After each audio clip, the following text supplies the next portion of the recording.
अगर हमें इस कैपेसिटर का चार्ज निकालना है तो ये स्विच तो ओपन था, दैट मीन्स ये जो सर्किट है ये पहले से ही स्टेडी स्टेट पे है, जब से वो सर्किट फिर अब्रप्ट चेंज को अलाउ ना करे। कहीं भी अब्रप्ट चेंज हो गया तो फंक्शन डिसकंटिन्यूअस है। और कोई भी मैथमेटिकल इक्वेशन हम लिखते हैं वो सब कंटिन्यूअस फंक्शंस होते हैं।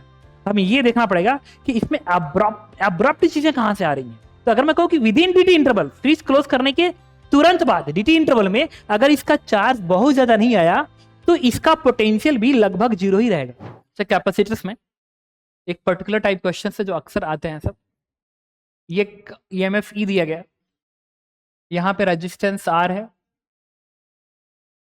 यहां पे भी रेजिस्टेंस R है, यहां पे एक कैपेसिटर है,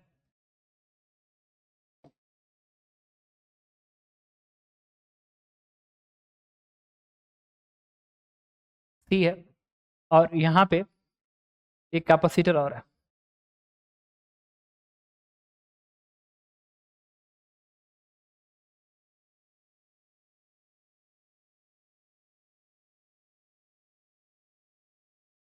ये स्विच है, इसका कैपेसिटेंस दिया गया 2C, इसका MF है, ये कैपेसिटर A है और ये कैपेसिटर B है। पूछ रहा है कि जब स्विच को मैं क्लोज कर रहा हूं तो find charge of capacitor A as function of time, ये पता करता है। तो अब देखना, तो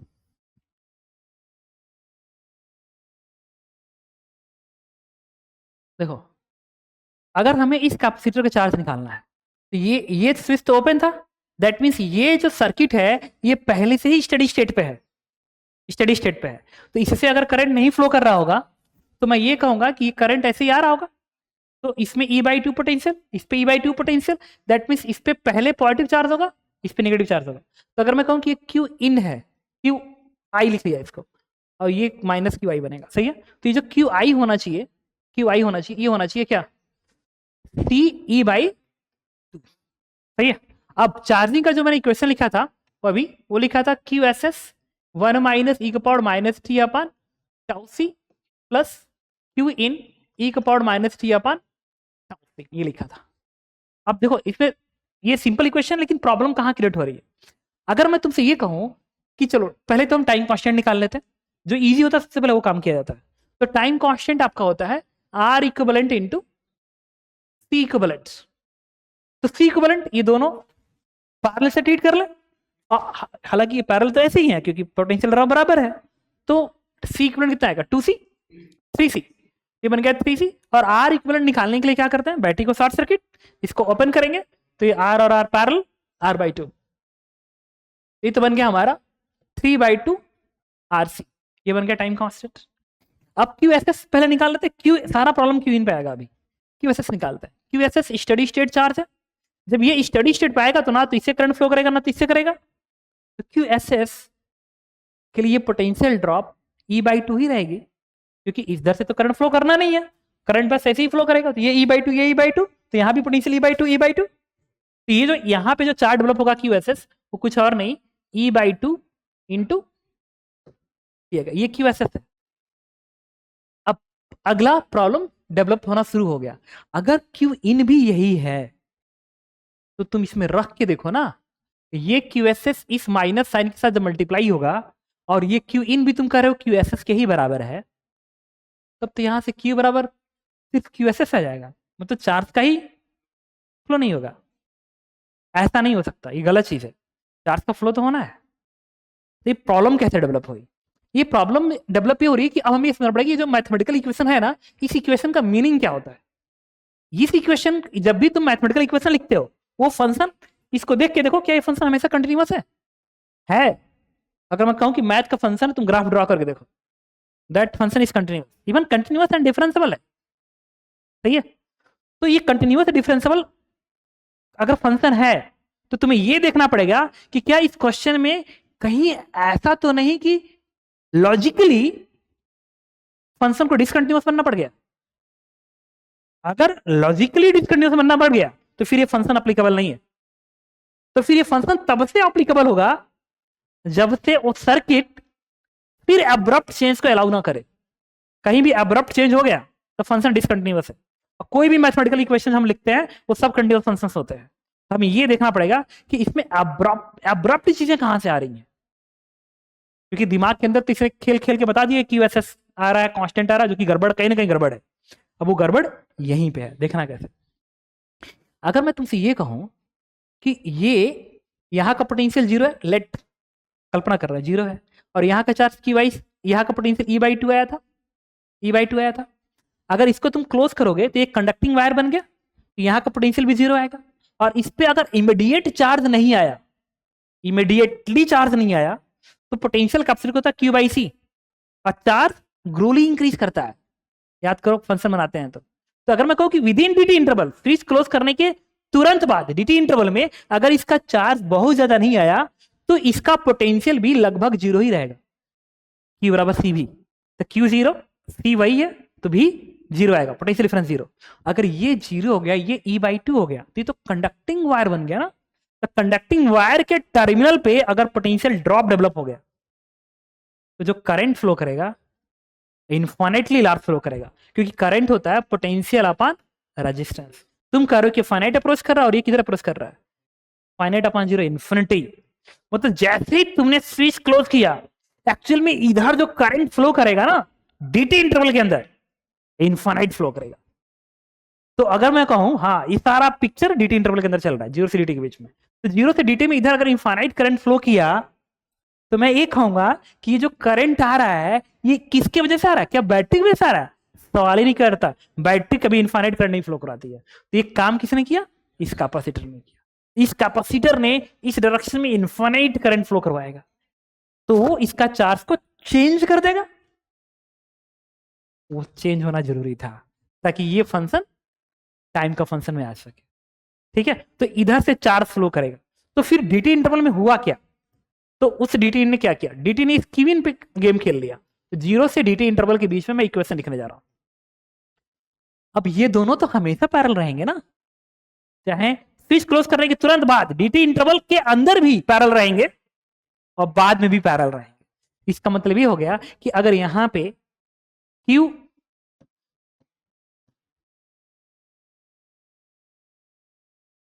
यहां पे अगर Q1 चार्ज डेवलप हुआ, Q1 चार्ज डेवलप हुआ, तो यहां का जो चार्ज होगा dt इंटरवल के अंदर, पता है इस प्लेट और इस प्लेट का चार्ज का सम कंजर्व होगा dt इंटरवल के अंदर।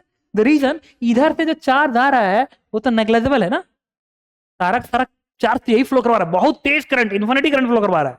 इन्फिनिटी करंट होगा तो infinity into dt, charge finite charge दे रहा है, और ये करंट फाइनाइट है, तो I into dt, finite into dt zero. तो समझ रहे मैं क्या बोल रहा हूं, तो इधर से तो चार्ज ही नहीं आया, तो जीरो से dt इंटरवल के बीच में जो भी खेल हुआ है वो सिर्फ इस कैपेसिटर ने खेला है, तो इसी ने चार्ज फ्लो करवाया होगा। तो अगर मैं बोलूं कि यहाँ पे मान लो Q1 चार्ज है, तो इस प्लेट पे कितना चार्ज होगा dt इंटरवल के अंदर, चार्ज कंजर्वेशन, ये वैक्यूम वैक्यूम है, तो इस प्लेट का चार्ज कंजर्व होगा, क्योंकि इधर से चार्ज ही नहीं आया है, नेग्लेजिबल है।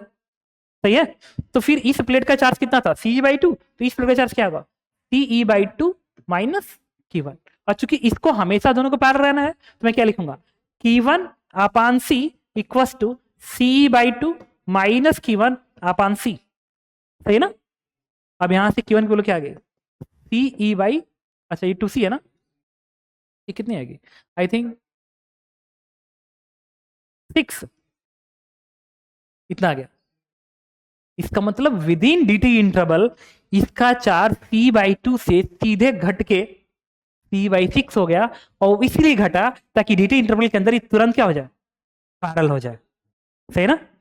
एक बार जब ये सर्किट पैरेलल हो जाएगा, पैरेलल हो गया, तो इसका मतलब कि अब वो फिर कंटिन्यूअस बनेगा, फिर यहां से फाइनाइट करंट आ जाएगा, फिर इधर का फाइनाइट करंट, दोनों फाइनाइट करंट मिलकर इस पे जाएंगे, तो इसको भी चार्ज करेंगे और इसका भी चार्ज बढ़ेगा। हालांकि एक बात बताओ मुझे, अब इक्वेशन हम बाद में लिखेंगे, अब तो कुछ कॉमन सेंस से बातें करते हैं। जीरो से dt इंटरवल के अंदर क्या हुआ, जीरो से dt इंटरवल के अंदर इसका चार्ज बढ़ा है, इसका चार्ज कम हुआ है। dt के बाद, जीरो से dt इंटरवल के बाद क्या होगा, क्या दोनों का बढ़ेगा, दोनों का बढ़ना ही चाहिए। द रीजन क्लियर है कि या तो इसका पोटेंशियल बढ़ेगा या तो घटेगा। अगर इसका चार्ज बढ़ रहा है इसका मतलब इसका पोटेंशियल बढ़ रहा है, तो पैरेलल तो इसका बढ़ना चाहिए। अब पोटेंशियल बढ़ेगा तो Q बराबर CB से चार्ज को बढ़ना है, नहीं तो गारंटीड है कि इसका पोटेंशियल बढ़ना है। और अब और गारंटी में कैसे दे सकता हूं कि 100% यही होगा, स्टेडी स्टेट का चार्ज है और DT इंटरवल के तुरंत बाद का चार्ज है, ये तो ज्यादा है ना, तो कंफर्म है कि यहां का चार्ज बिना बढ़े तो नहीं हुआ उतना, तो चार्ज बढ़ा है तो फिर पोटेंशियल बढ़ा है, तो इसका भी चार्ज बढ़ता है इसका भी चार्ज बढ़ा होगा।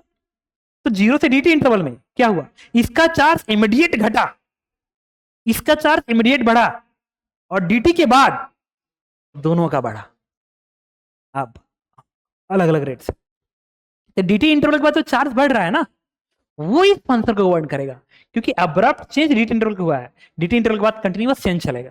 तो इसके चार्ज का फंक्शन क्या आएगा, Q बराबर QSS, स्टेडी स्टेट कितना है EC/2 1 minus E to the power minus T upon ये है 3RC/2 प्लस Q इन कितना है, Q इन C/6 लिखेंगे। मैं क्यू पे चार्ज लिख रहा हूं यहाँ का, हम इसको कितना लिखेंगे CE/6 इंटू E का पावर माइनस T अपान वही 3RC इंटू 2 इतना लिखेंगे। ये हमारा आंसर है क्यूए का, सही है ना। अच्छा एक बात बताओ, अगर मैं कहता कि ये जो B है इस B का charge as a function of time बताइए, इसका QSS तो निकाल लेंगे इसमें से घटा के, इनिशियली नहीं तो फाइनल वाला था ना, फाइनल दोनों पैरेलल हो गए थे ना, तो 2C into E/2 2C into E/2 C होगा, क्योंकि जब स्टेडी स्टेट गेन करेगा तो ये E/2 हो जाएगा, तो यहाँ भी E/2 यहाँ भी E/2 स्टेडी स्टेट पे, तो E/2 इंटू 2C EC, तो इसको तो मैं लिखूंगा EC इंटू 1 माइनस E का पावर माइनस T अपान टाउ सी तो वही रहेगा क्या, Q इन शुरू में 0 दिखा था, लेकिन क्या मुझे 0 लिखना चाहिए, एकदम नहीं लिखना चाहिए, हाँ वो इसमें से ये घटा के C/6 यहाँ घटा दो C/3, तो मुझे लिखना चाहिए C/3 इंटू E का पावर माइनस T अपान टाउ सी, ये, और ये कैपेसिटर का PIQ का क्वेश्चन है। तो ऐसे क्वेश्चन एडवांस में चेंजेस लाते हैं, और जितना भी हम फंक्शन लिखते हैं ना वो सारे के सारे फंक्शन कंटिन्यूअस कहाँ से हुए हैं इसको हमें जस्ट करना पड़ता है, तो कंटिन्यूअस जहां से हुआ है ना वहां से उसमें लिमिट पुट किया जाता है, जहां एब्रप्ट हो गया उसको जाके रोकना पड़ता है, ठीक है ना।